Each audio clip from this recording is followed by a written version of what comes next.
Hi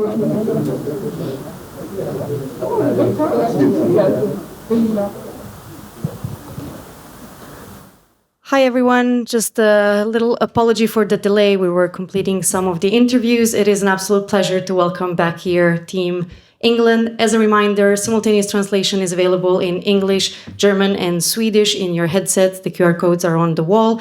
Please speak into the mic and name your organization and your name before asking your question. Thank you very much, and the floor is yours. Yeah, thanks so much. Great to see so many of you ahead of tomorrow's meeting with Sweden. There are a lot of people in the room, so if we can keep it to a question each, and we'll come back if we've got time. We will kick off with questions from the floor. Anton at Sky Sports, yeah. Hi both. Sarina, obviously, it's knockout football. It's Sweden next. Top in a group with Germany, undefeated in a year. Just how difficult a game is this going to be, and what kind of game are you expecting? I expect a very competitive game where it's very hard to predict the outcome. And of course, they've had a very good group stage series, like the 3 wins they had. But I think we are in a very good place too, and we're ready to go. So hopefully we can show that tomorrow. Question for Lucy. I wanted to ask about a teammate of yours, Johanna Rytting-Kaneryd. She's been taking a lot of steps over the past few years. How do you stop her, and what's been your impression of her over the last season? Johanna's actually probably the person I get on best with at Chelsea, one of my best friends there. And obviously play next to her as well, and I play next to Natalie Bjorn, so I'm very familiar with the both of them. They've both had fantastic tournaments so far. I think the thing with Johanna is probably her mindset. She's something that people say about myself, very competitive. This girl is very competitive as well. And yeah, I think I've seen it this season at Chelsea, and then she puts on a Swedish shirt and she's the same. I think she'll run through a brick wall for her team. But yeah, how to stop her, I think she's hopefully on the other side to me. But yeah, I mean, she's a pacey player, been done really well. But I think, if we stick to our jobs and our roles, I think we'll be able to do a good game against her as well. Thank you. Can we go to Katie at the BBC, please? Thank you. Hi, Sarina. Hi, Lucy. Lucy, I just wanted to take you back to the last time England played Sweden at a major tournament, of course at Bramall Lane, that 4-0 win. What are your memories of that day, that goal, and do you think it's something that maybe the Swedish players will still be smarting from?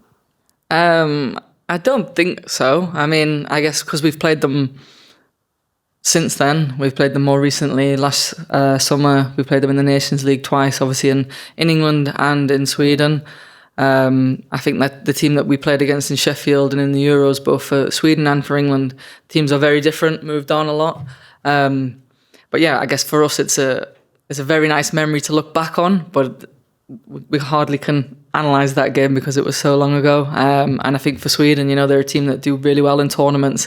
I can't imagine they'd be too focused on just one defeat against England many years ago. Thanks, Katie. Just behind you, please. Thanks. Question for you both. We know that Love Island has been part of the breakfast chatter. Just curious to find out who you think would do well in the villa out of the squad and why. I have no idea what you're talking about. Lucy? Go ahead. Do you want me to say a player? No. No. No. Not me, that's for sure. Okay, thanks. We can go across to Kat from the Eye. Thank you. Hi both. Question for you, Sarina. At the last World Cup, by the quarterfinals, you were the only female head coach remaining.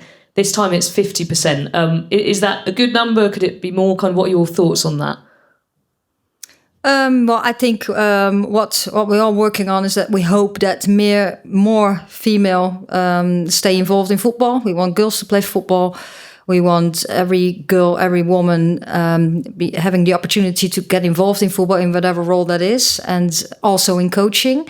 And we have to push hard. I think we're moving into the right direction, but we still have to keep moving to keep having these opportunities and not destroying men who are in the women's game also have played a tremendous role. Thank you. Thanks, Kat. Kit from the Times. Hi, both. A question for Lucy. We know that Lionesses' success has been really important for the growth of kind of the entire English women's game, obviously mainly from Euro 22, but also the World Cups and London 2012. I know it's not your job as players to kind of just grow the women's game, but do you almost feel that responsibility to keep having a success and keep reaching the finals to make sure that women's football does keep growing? Yeah, but I guess every single player that puts on a shirt in this tournament probably feels that. I can imagine the Swiss team feel that because they're the home nation. Every other team wants to replicate what England did, what the Netherlands did before us, and really boost women's football. And we know that success comes from that. We know that we're very fortunate in England that when we have success, it really does explode. And I think it's what we want all over Europe and all over the world.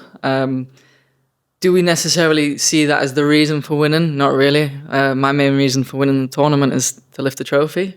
But yeah, as part and parcel of success, it helps build the women's game, and that's something that obviously being England, I want to happen in England more and more. Thanks. Thanks, Kit. Emma from the BBC. Thank you. Hi both. Question for Lucy. I just wonder, Sweden are so strong in wide positions. You were speaking about Johanna before, but likewise on the other side. Will you have to maybe adapt the way that you play, because you're usually playing, so far forward, you like to be attacking? Will you have to maybe hold back a little bit more than what you have done? I do whatever she tells me to.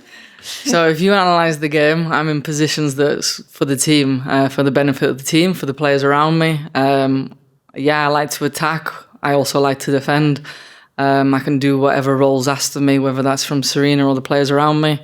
We know the threat that Sweden has, and obviously that's a lot in wide positions. But at the same time, we're a good team. We're a top team. I think you don't want to change too much because you want to give to the game what we're good at. So I think we're very much focused on our strengths and what we can bring to the game. Thanks, Emma. Tom from Daily Mirror, please. Hi both. Question for Lucy. After the France game, there's obviously a lot of noise around the England team and how you'd respond. I feel like a lot of the conversation just out here in general has been the Sweden-Germany game and how dramatic that was. Does it feel like the pressure's eased a bit? You can kind of focus on your own game with other teams being the centre of attention? I think we never made ourselves the centre of attention. I think that's a lot of the noise from the outside. I think coming off the back of the French game and having a lot of talking points, I think actually brought the team closer together. I think you saw that then in the two performances that came from that. We're not too focused too much on noises around other teams or ourselves. We're only focused on what we do on the training pitch, what we do in games, how we recover, how we perform, and how we lift each other up. Thank you. Thanks, Susie at The Guardian. Hey, both. Lucy, how much have you enjoyed having LJ in front of you in these past couple of games, particularly the Wales game? It really, like you, her and Ella formed like quite a formidable kind of trio. Yeah, I mean, LJ is a world-class player, and obviously Tooney's having a sensational tournament as well, so it's easy when you've got two players like that playing in front of you. I find it really easy to play with players of that quality.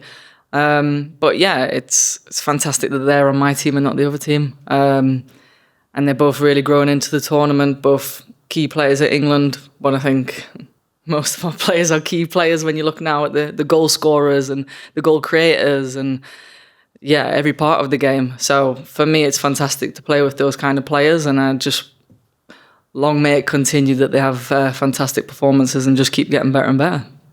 Thanks, Susie. We'll just go there. Yeah, perfect.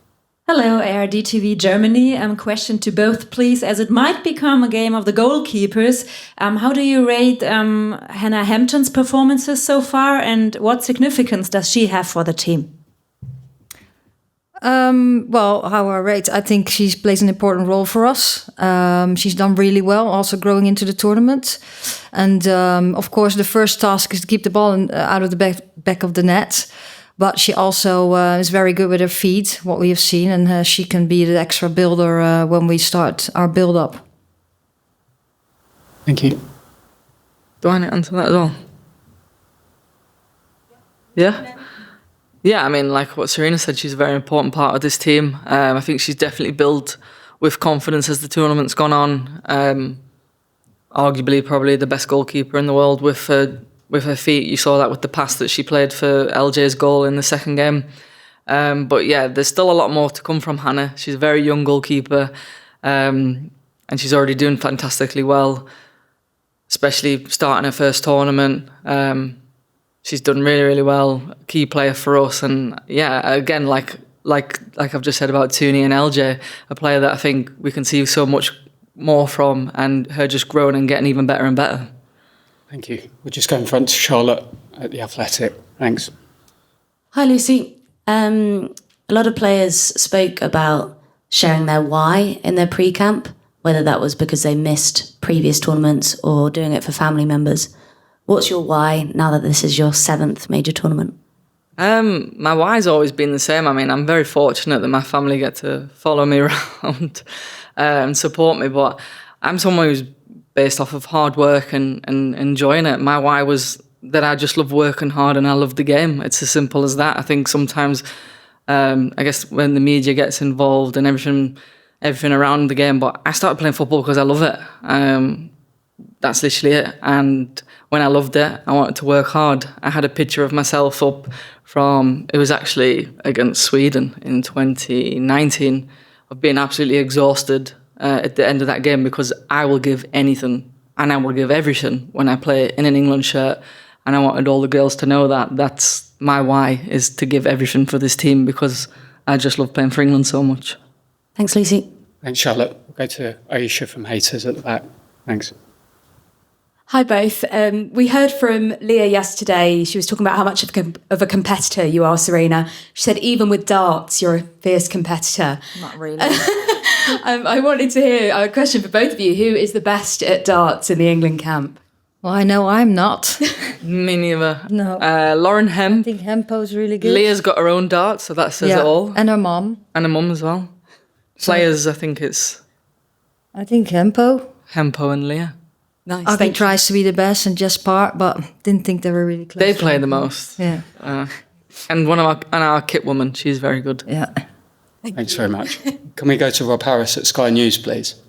Rob, just put your hand up. Thanks so much. Hi, Sarina. First to you. A lot's been made of the proper England. Is that in part a way of maybe taking the focus of tactical discussions? Is it a way of not giving anything away? And do you need a different approach with more layers, do you think, to combat Sweden? And Lucy, what have you made of the proper England discussion? Is it a way of sort of focusing minds? You first. No, I'll go. It's proper England is like a bit who we are and what we want to show, and of course that has to do with our tactics, how we want to play, but also our behaviors. We want to how we want to support each other together, work really hard, and of course play to our strengths too. So yeah, when we do that, I think the chance of winning is the highest. Yeah, I think we've never negated tactics or anything else that comes with the game with the term proper England. I think it was more the fact that we've said, again, we're a new England, a new team. And what was meant by that was we had a lot of younger players and new players who have very different experiences of playing for England compared to the likes of myself, where we know that England used to have to dig deep all the time. Always, like 2015 was the first time we beat Germany. That's insane to think of right now. But England in the past, it was, you have to dig out performances and you are maybe the underdog, you're not the favourites. Whereas this England team has developed, football has changed. Obviously, we're a very talented team, a lot of technical ability, tactics, all that comes in the game, but we don't want to ever forget that we are England, we are proper England, and if push comes to shove, we can win a game in any means possible. Thank you. Can we go to back row, Tara from the Daily Mail? Thanks. Hiya. Question for Sarina. We heard a lot from Chloe Kelly yesterday about the importance of substitutes, and I was wondering how important you felt that strength in depth was as the tournament kind of progresses. Yeah, I think that's very important because you can change in the game. You can bring players in the same position that have different attributes to the game. So you can change tactics a little bit. You can change combinations a bit, but still keeping the levels up and try to harm your opponent. So I think that's key. And of course, it's key that they're ready to come in, and that's what they are. Thanks. We'll go to Catherine next to Tara. Thanks. Catherine. Hi, Sarina. I think Sweden have put in the most crosses of any team at this tournament. And when you played them a year ago in Gothenburg, it felt like they were kind of crowding the box and getting a lot of players in and around Hannah Hampton and trying to be quite physical against her. Are you expecting a similar kind of approach tomorrow? Yeah, that's what they want to do, of course. We know they have some qualities. They're good in the air, and they want to give the crosses. They have some speed up front too. So we're going to try to prevent that. And of course, that it helps when we have the ball a little bit more than they have. But we expect what you say and some more of that. Thanks very much. Vicky from BBC. Hi, Sarina. Can I just check, is everyone available for tomorrow? Yeah, everyone Great, is available thanks. for tomorrow. Thanks, Vicky. Holly from Daily Mirror.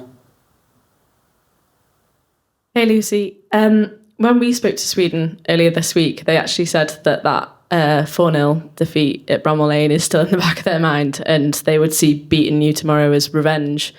When we spoke to fans today, they basically, the England fans said, bring it on. And I know you've said that, you know, the excitement of a tournament is that you never know who's going to win. So I just wondered if your attitude to that is also bring it on and if that'll make it a more exciting game.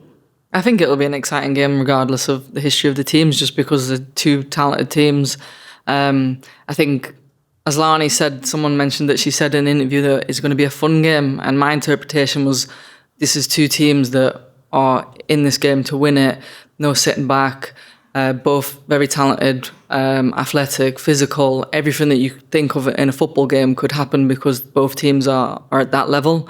So for me, I just look at it that way. I'm not sure which players said they were thinking about the semi-final because that wouldn't be me. Thank you. No. Can we go to back row, please? Hi, Sarina, Uma from TalkSport. Obviously, the tournament's getting quite into the knockout stages now. It's getting a bit tense. You always strike me as someone who stays calm on the sidelines no matter what happens. And I wanted to ask you, how do you do it? What is it that helps you to stay calm? To us, anyway, it feels like you're staying very calm. Yeah, yes, I try to stay calm. Of course, sometimes I feel the intensity too.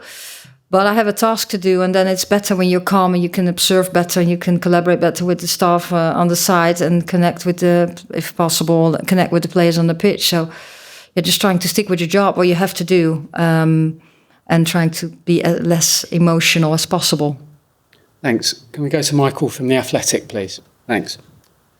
Hi, Lucy. You used to play full-back for Barcelona with Fridolina Rolfo on the other side. General pattern was you often got praised for your defending. She often got praised for your attacking. For her attacking, would you like to show that you can push forward and influence the game in attack as well? I think I've showed that in my 15-year career, to be honest with you. I mean, that's what I've just mentioned in one of the previous questions, is that the role that is asked from me from the coach at Barca was to be in a back three, to let Frido attack high. It's different in different teams. You play the role that you get given. I think for me, I'm quite adaptable to be able to play different roles. Obviously, everybody loves to attack, but I also do love defending. It's just whatever the system, I guess, shows you or gives you. And I enjoy them just as much as each other. Thanks, Michael. Final question from Anton at Sky Sports. Hey, Lucy. You mentioned what Kosovaro said about the intensity and what kind of game you mentioned. You mentioned the fact that when you played Sweden, you had nothing left in the tank previously. Is this what you're expecting tomorrow? And how exciting is that as a tenacious defender? Is that the kind of game that you want? Yeah, I think it's the kind of game that both teams want. And I mean, any top player in the world wants to be playing in the big games. I think for me, it's probably the most exciting quarterfinal because the teams are so full of confidence, quality. I mean, I'm not sure about the rankings, but I think they're probably two of the highest ranked teams facing off against each other. Oh, France and Germany, yeah. I mean, we knew that coming into this quarterfinal, it was going to be against a tough team. We obviously watched Sweden and Germany play each other. We then knew we had to win our game.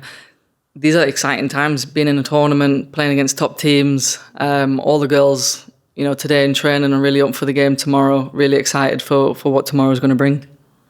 Thanks. We'll take one final question from Kit at the time. Sorry, I know you've said everyone's available, Sarina, but can I check on Jess Park? Is she fully fit after, she had a migraine this morning? Yeah, but she's doing better already, so she'll be available tomorrow. Thank you. It's expected. Great. We'll see many of you tomorrow. Thanks for your support. Thank you. Thanks.